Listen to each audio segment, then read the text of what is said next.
Welcome back to the online course design series, your step-by-step guide to building effective and engaging online courses.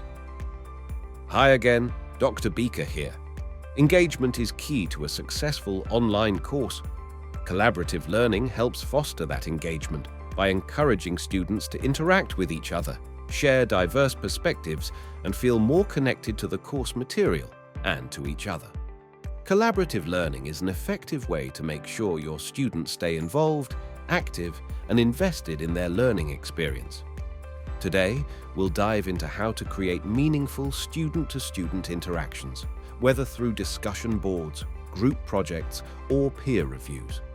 Collaborative learning not only makes your course more engaging, but it also helps deepen understanding, improve retention, and foster a sense of belonging. But these benefits don't happen on their own. It takes thoughtful planning and intentional structure to make sure your collaborative activities truly enhance the learning experience. There are tons of ways you can bring collaborative learning into your course to boost student engagement. The key is making sure these activities are designed to get students actively involved, not just checking off a box. In the Blackboard folder for this lesson, you'll find pre-made rubrics to help structure and assess your collaborative activities effectively. Let's break down 3 common formats and talk about how you can make them work for your course. Discussion boards are great for asynchronous engagement, but they really need to be structured well to keep the conversation going. Here's how you can make them more effective. Set clear expectations for participation by encouraging students to post early in the week. This gives everyone time to engage and reflect rather than just throwing something up at the last minute. Encourage students to respond thoughtfully to each other's posts. Have them ask questions, build on others' ideas, or respectfully challenge opinions. This keeps the discussion alive and more meaningful. Frame discussion questions that ask students to connect the material to their own experiences or to real-world situations. This makes the discussion more engaging and relevant to their lives. To assess this, consider using the standard discussion rubric. You can use this rubric as is or tweak it to fit your activity. It helps you evaluate participation, critical thinking, and the clarity of students' posts. By using a rubric like this, you can create clear expectations, which leads to better engagement and more meaningful contributions from students. Group projects let students dive into a task together, and they can be incredibly engaging when designed well. Here's how to ensure the interaction is meaningful. Make sure each student has a clear role. When everyone knows what they're responsible for, it keeps everyone accountable and invested. No one should be left in the background. Use a group contract to set expectations. This helps prevent freeloading and ensures each person knows what's expected in terms of contribution. Encourage regular check-ins throughout the project. Weekly updates or discussions about progress help keep everyone on track and allow them to address issues before they become problems. You can use the group project rubric to assess contribution, teamwork, and accountability, which are key to student engagement. Feel free to use this rubric as it is, or modify it to suit the specific needs of your group project. Peer feedback is an awesome way to engage students in reflection and critical thinking, but it's most effective when students know how to give good feedback. Here's how you can make peer reviews work. Set up a rubric or checklist to guide feedback. When students know exactly what to look for, their feedback is more constructive and focused on helping their peers improve. Encourage a growth mindset when it comes to feedback. Make sure students understand the value of both giving and receiving feedback as part of their own learning process. After receiving feedback, ask students to reflect on what they've learned and how they can apply it. This keeps the process of peer review meaningful and impactful for both the reviewer and the student receiving the feedback. Use the peer review rubric to guide the feedback process. If you'd like, you can use this rubric as is or modify it to fit your specific needs. This will ensure that feedback is structured and meaningful, helping students engage with each other's work thoughtfully. Each of these collaborative activities can support different learning outcomes. Depending on how you structure them, they can be either formative or summative. Here's how to think about that. Formative assessments are about practicing skills and building knowledge. These are great for activities like discussions and peer reviews, where students learn by doing and use feedback to improve. Summative assessments are about demonstrating mastery. If your activity is the final piece of a larger project, it could be summative, like when students use everything they've learned in a group project or discussion to show their understanding. When you're planning collaborative learning activities, think about how each one fits into your course's assessment strategy.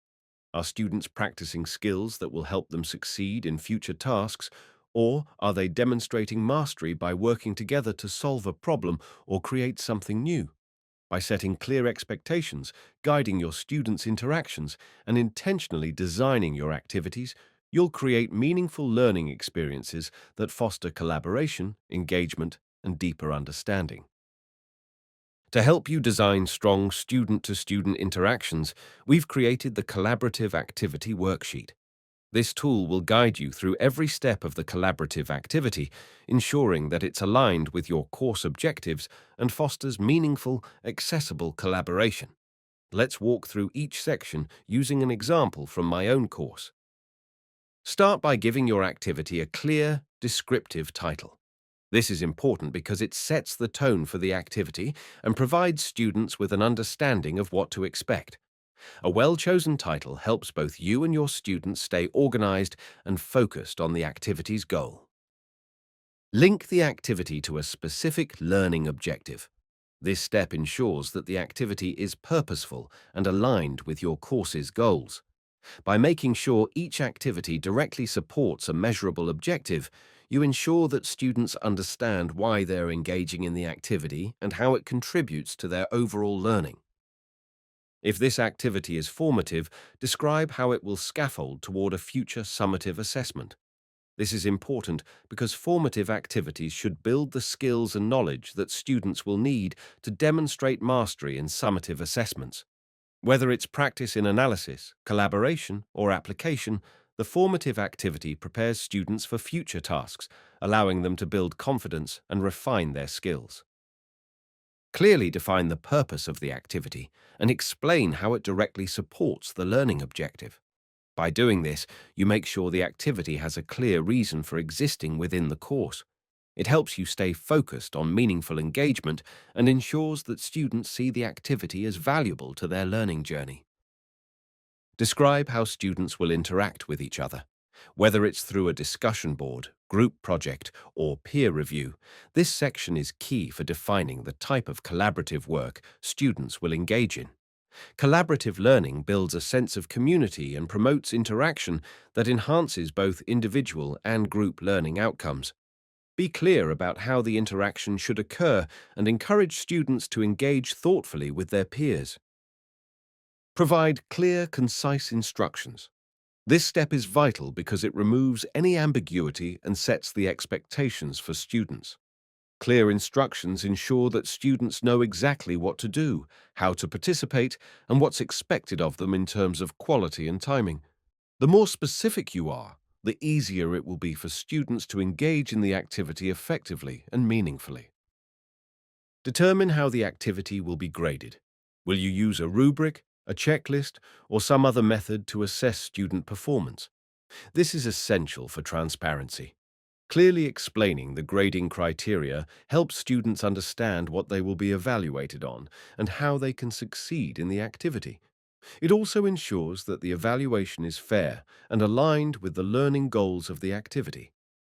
If the activity involves group work, consider whether a group work contract is necessary. A contract clarifies each student's responsibilities and helps prevent freeloading. This step is key for ensuring that all students are held accountable and that responsibilities are clearly defined. It promotes fairness and helps students stay committed to their roles in the activity. Set deadlines for both the initial participation and follow-up interactions, if applicable.